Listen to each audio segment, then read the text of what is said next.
என் அன்பு பிள்ளையே, கலங்காதே.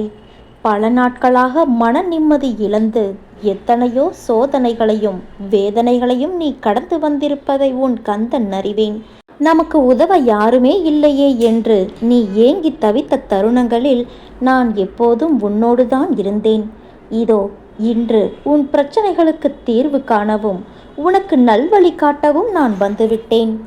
உன் கவலைகள் அனைத்தும் தீரப்போகின்றன. இப்போது உன் முன்னே 3 மலர்களை வைத்துள்ளேன்.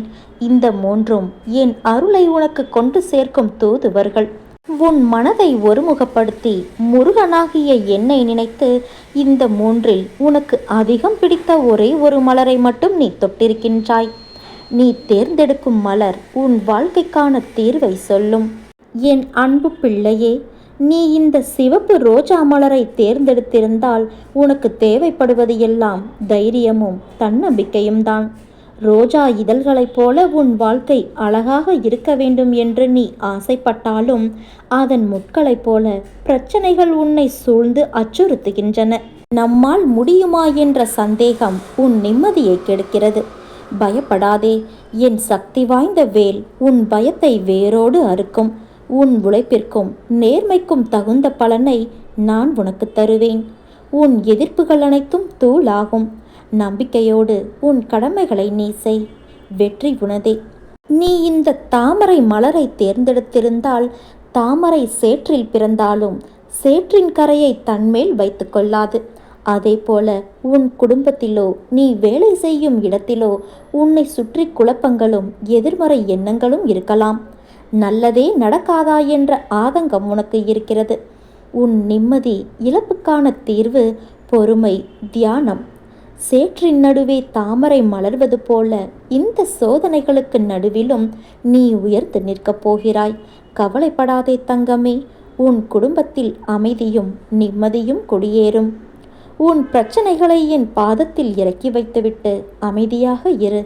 அனைத்தையும் நான் பார்த்து கொள்கிறேன்.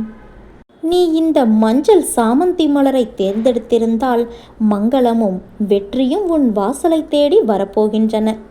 இந்த மலர் சூரியனின் ஒளியை போன்றது. உன் வாழ்க்கையில் இருந்த இருள் விலகி ஒளி ஏற்றப் போகிறேன். வறுமை, கடன் பிரச்சனை, தீராத நோய் உன் நிம்மதியை பறித்து கொண்டு இருக்கலாம். கவலைப்படாதே தங்கமே, இனி உனக்கான நல்ல காலம் பிறந்து விட்டது. உனக்கு வரவேண்டிய பணம், செல்வம், நல்ல ஆரோக்கியம் இவை அனைத்தும் வந்து சேரும். உன்னை தூற்றியவர்கள் வியக்கும்படி நான் உன்னை உயர்த்தி வைப்பேன். முருகா என்று கூப்பிட்டு கொண்டே உன் பணிகளை தொடங்கு. நான் எப்போதும் உன் கூடவே இருப்பேன். நம்பிக்கையோடு முதலில் நீ எதையும் செய். நம்பிக்கையில்லாமல் எதையும் செய்யாதே. எவ்வளவு பெரிய துயரத்திலும் கூட என் மீது நம்பிக்கை வைக்கும்போது நான் உனக்கு நீ வேண்டிய அனைத்தையும் நிறைவேற்றி தருவேன். உனது கவலைகளை விட்டுவிடு. அனைத்தும் ஒரு முடிவுக்கு வரும். நீ கடுமையான வேதனைகளாலும் துயரங்களாலும் பாவங்களை அதிகமாக செய்திருந்தாலும் என் தர்பாரில் உன் பாதம் பட்டவுடன் உன்னிடத்திலிருந்து அத்தனையும் விலகிவிடும். நான் இருக்கையில் உனக்கு வீணான கவலை எதற்கு? அப்பா இருக்கிறேன் என்ற நம்பிக்கையோடு நீ இரு. கவலைப்படாதே. உன்னை உன் கந்தனான நான் முழுமையாக பரிசிக்க நினைத்தேன். எனக்கு மட்டும்தான் அதற்கான உரிமையும் இருக்கிறது. நீ நினைத்ததை விட நான் உனக்காக சிறந்ததை வைத்திருக்கின்றேன். நம்பிக்கையை விடாதே என் தங்கமே. நேரம் தாழ்ந்தாலும் நன்மை நிச்சயம் உன்னை தேடி வரும். உன் முயற்சி உண்மையாக இருந்தால் நான் உன் பக்கம் நின்று எல்லா வழிகளையும் திறப்பேன். உன் மனதில் நான் உனக்காகவே வாழ்ந்து கொண்டு இருக்கிறேன். எனக்கு மட்டும் ஏன் இவ்வளவு பெரிய கஷ்டம்? ஏன் என் வாழ்க்கையில் இவ்வளவு துயரங்கள் என்று கவலை வேண்டாம். இப்படி சொல்வதையும் எண்ணுவதையும் முதலில் விடு. உன் அனைத்து பாரத்தையும் நான் தாங்கிக் கொண்டு இருக்கிறேன். இருப்பதை வைத்து வாழ கற்றுக்கொள். தேவைப்படும் அனைத்தும் உரிய நேரத்தில் உன்னை வந்து சேரும். உன் வாழ்வில் நடக்கும் அனைத்தும் உனக்கு நிம்மதியை தரும். போகும் பாதையெல்லாம் சொர்க்கமாய் அமையும். என்னை நம்பி இருப்பவர்களோடு நானும் எப்போதும் இருப்பேன் என் தங்கமே. இதை நீ ஒவ்வொரு நிகழ்விலும் உணர்வாய். உன்னை நல்வழிப்படுத்த வேண்டிய பொறுப்பு எனக்கு உள்ளது. நீ விரைவில் அனைத்து இன்பங்களையும் பெறப்போகிறாய். உன் வேண்டுதல் கேட்கப்பட்டது. அது நிறைவேறியே தீரும். போகும் பாதையெல்லாம் சொர்க்கமாய் அமையும். அனைத்து வளங்களும் உன்னை சேரும் காலம் வந்துவிட்டது தங்கமே. என் வார்த்தைகள் மீது நம்பிக்கை வைத்து நீ செயல்படு. உனக்கு நான் துணை இருப்பேன். நான் உன் அருகிலேயே இருக்கின்றேன். தாளிடப்பட்ட கதவுகள் என்னை தடுத்து விட முடியாது. உன் கண்ணீரை நான் காண்கின்றேன். உன் துன்பங்கள் அனைத்தும் முடிவுக்கு வரப்போகிறது. இன்று கஷ்டமாக தோன்றும் நேரம் நாளை உன் வாழ்வின் வெற்றியாக மாறும். உன் வழியில் வரும் எல்லா தடைகளும் நீங்கும். உன் இதயம் அமைதியாகும் என் தங்கமே. வாழ்வில் நடக்கும் இன்ப துன்பங்களை உள்ளது உள்ளபடி ஏற்கும் மனப்பான்மையை நீ முழுமையாக வளர்த்துக்கொள். நீ எந்நேரமும் கவலைகளாலும் விரக்தியிலும் மூழ்கியே இருப்பதால் உன்னுடைய கடமைகளில் கவனம் சிதறுகிறது. எப்பொழுதும் வீழ்ந்து கொண்டே இருக்கிறோமே என்று அருவிகளோ, காலையில் பூத்து மாலையில் வாடிவிடுவோமே என்று மலர்களோ வருந்துவது இல்லை. வீழ்ந்த அருவியே அகண்ட ஆறாக நாம் வாழ்வதற்கு தேவையான வற்றாத ஜீவ நதியாக ஓடுகிறது. ஒரு நாள் மட்டுமே பூத்தாலும் அந்த பூக்கள் தான் இறைவனடி சேர்கிறது. அதனால் நான் அடிக்கடி கூறுவது இங்கு எதுவும் நிரந்தரமல்ல என்று. எல்லாம் நன்மைக்கே என்று எடுத்துக்கொள்.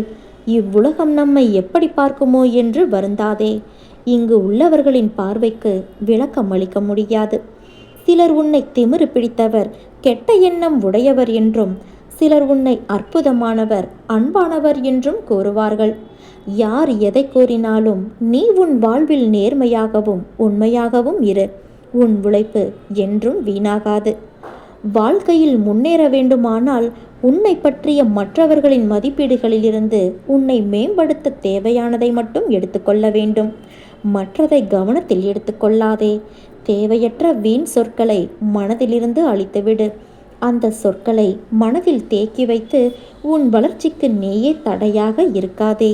உன்னுடைய பிரச்சனை எதுவானாலும் அதற்கு பரிகாரம் என்னிடம் உண்டு. பரிகாரம் என்னிடம் இருக்கையில் நீ எங்கெங்கோ ஓடிக்கொண்டு இருந்தால் நான் என்ன செய்ய முடியும்? என்னை பரிபூரணமாக நம்பு.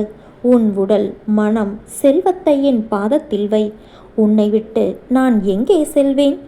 என் இருப்பிடம் உன் இதயம்தான். உன் இதயம்தான் என் கோவில்.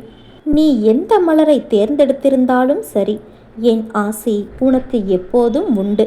சிக்கலை தீர்த்து வைத்த சிங்காரவேலனே என்று நீ மனதால் நம்பிக்கையோடு ஒரு முறை பதிவிடு. இந்த பதிவானது உனக்கு நிம்மதியை தந்திருந்தால் நிச்சயம் உன் வாழ்வில் ஒரு மறுமலர்ச்சி ஏற்படும். நீ என்னை எப்படி வேண்டுமானாலும் நினைத்துக்கொள். ஒரு நல்ல வழிகாட்டியாக அல்லது உன் தந்தையாக, உனக்கு ஒரு நண்பனாக, இப்படி நீ எப்படி வேண்டுமானாலும் நினைத்துக்கொள். ஆனால் நீ என்றுமே என் பிள்ளை. உனக்கு நல்லது செய்யாமல் வேறு யாருக்கு நான் செய்ய போகிறேன்?